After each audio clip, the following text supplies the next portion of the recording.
Selamat siang, Bapak-bapak, Ibu-ibu. Eh, saya punya sebuah cerita yang sangat menarik. Saya punya kenalan. Kenalan saya itu dia seorang perencana keuangan yang bagus di sebuah perusahaan besar. Dia punya banyak klien perusahaan-perusahaan yang tiap hari mungkin bisa nongol di media massa dan lain-lain. Kemudian dia sudah cukuplah terkenal. Tetapi buat bayar cicilan mobil lebih kurang 5 juta saja dia tidak punya. Bahkan dapat kita simpulkan gaya hidup akhirnya dapat membuat dia susah. Kemudian kisah kedua, saya kenal seorang kontraktor hebat. Sepak terjangnya di provinsi sudah tidak diragukan lagi, dinas PU. Dia pakai jas rapi sekali, bawa mobil. Hanya pernah sekali ketemu saya, kemudian telepon saya, dan saya kaget. Dia pinjam uang 1 juta hanya untuk keperluan pribadinya. Kemudian pada tahun 2018 yang lalu, malah ada vokalis band lokal ya, asal daerah tertentu, daerah X lah, saya tidak mau bilang daerahnya. Jadi ketika dulu saya masih kerja di asuransi sebelum sekarang ini, eh, ya seringlah dia show fantastis dengan teman-temannya, dengan stylenya yang luar biasa, rambutnya dicat dan lain-lain. Kemudian suatu ketika kami ketemu di sebuah kafe. Ketika ketemu dia ngobrol-ngobrol, kemudian dia minjam duit. Alasannya banyaklah, dia akan beli ini beli itu, ada keperluan lain. Padahal kalau kita tengok dari gaya hidupnya dia sangat luar biasa. Kemudian kita lihat lagi, saya pernah membaca sebuah kisah dari Ustadz Luqmanul Hakim, nggak kalah unik ya. Waktu masih kuliah S2 di Malaysia, dia diundang makan di sebuah restoran mewah oleh salah satu kawannya. Nah uniknya Ustadz Luqman ini bahkan diminta memindahkan parkiran motor bututnya agar tidak mengganggu pemandangan di halaman depannya. Nah usai makan, kawannya justru curhat, dia minta nasihat sambil menunjuk mobil mewah di halaman depan yang sudah 6 bulan cicilannya belum terbayarkan.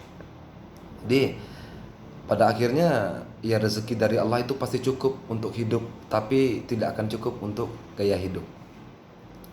Ada lagi kisah seorang ibu tua dengan kain jarik datang ke sebuah masjid usai Jumatan. Kemudian panitia dan takmir sedang berkumpul di masjid itu sambil duduk menghitung uang hasil infak.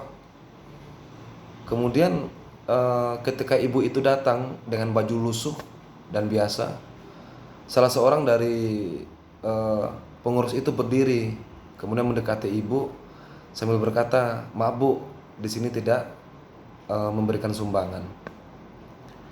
Lalu ibu itu ngomong, "Saya bukan minta sumbangan Pak, tapi saya mau memberikan sumbangan." Ibu itu mengeluarkan uang dari dompetnya, uangnya warna merah dan warna biru banyak ya, kalau dihitung banyak. Nah pada akhirnya ibu tuh nyumbang, dan seketika juga para pengurus itu tertunduk dan malu sehingga minta maaf. Kemudian saya juga pernah membaca sebuah tulisan yang sangat menarik lah. Tulisannya itu bahagianya merayakan cinta. Jadi suatu malam ada Ustadz Muhammad Nazir Maskur berkunjung ke rumah. Setelah membicarakan beberapa hal, kemudian beliau bercerita, ada tukang becak di Jawa Timur yang mempunyai moto hidup, jangan pernah menyakiti dan hati-hati dalam memberi istri makan.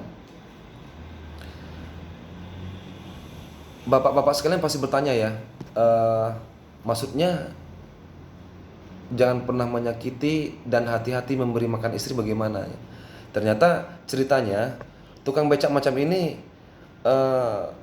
punya mention statement. Jadi ternyata tukang becak ini seorang hafiz Quran ya. Dia juga hafal Quran sama dengan hafal qiraat sab'anya. Kemudian hafal dengan 7 lagu qiraat seperti saat ia diturunkan ya. Ada qiraat Imam Hafs, Imam Warsi dan lain sebagainya. 2 kalimat itu sederhana, tapi bayangkanlah sulitnya memojokkan itu pada kita ya. Jangan menyakiti. Dalam tafsir beliau diantaranya adalah soal tarif becaknya. Dia kata contohnya begini. Kalau ada orang berangkat dari Jawa Timur ke suatu daerah yang berjarak katakanlah 40 kilo, dia akan antar. Dia tanya, "Pak, ongkosnya berapa, Pak?" "Ongkosnya 5.000 ya, Pak." "Oke." Kemudian datang lagi orang, "Pak, ongkosnya 3.000 ya, Pak?" Dia pasti jawab oke. Sampai orang bertanya, "Pak, ongkosnya 1.000 ya, Pak?" Dia tetap akan jawab oke. Kemudian pada akhirnya itulah yang menyimpulkannya dia tidak mau menyakiti orang. Ada kalimat kedua, hati-hati dalam memberi makan istri.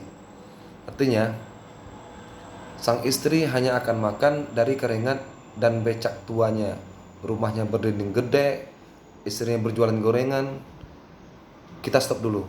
Jangan pernah berpikir bapak ini orang miskin, tetapi dia punya anak yang kerja di pemerintahan dan tamatan IPDN. Uniknya saat pulang kampung, anak-anaknya tidak pernah sekalipun membawa kendaraan mewahnya ke rumah bapaknya. Karena orang tuanya tidak ingin anak-anaknya menunjukkan kekayaan dunia. Ada banyak hal kisah tentang orang-orang yang terkenal di langit tapi tidak terkenal di bumi. Kisah yang paling masyhur, yang paling viral itu adalah kisah Uwais Al-Qarni. Dia tidak tampak tetapi di langit namanya terkenal, ada Bilal bin Rabah dan lain-lain. Apa kesimpulan yang dapat kita ambil di sini? Bahwasanya semua harta yang selama ini kita kejar habis-habisan ternyata semua belaka. Semua belaka, habis. Pangkat, jabatan, kemewahan yang selama ini dibanggakan akan berakhir ditimbun tanah kuburan. Banyak orang yang mengejar label kaya dengan menggandakan dunianya, harga diri sudah musnah entah kemana. Sementara banyak orang yang diam-diam ternyata kaya raya dan lebih suka mencari muka hanya pada Tuhannya. Benar kata kawan saya, orang kaya adalah orang yang selalu merasa cukup sehingga dia terus berbagi. Orang miskin adalah orang yang selalu merasa kurang walaupun dia banyak hartanya. Saat maut menyapa, yang kita bawa hanya amaliyah. Adapun harta hanya akan membuat pertanyaan di padang mahsyar kian berat.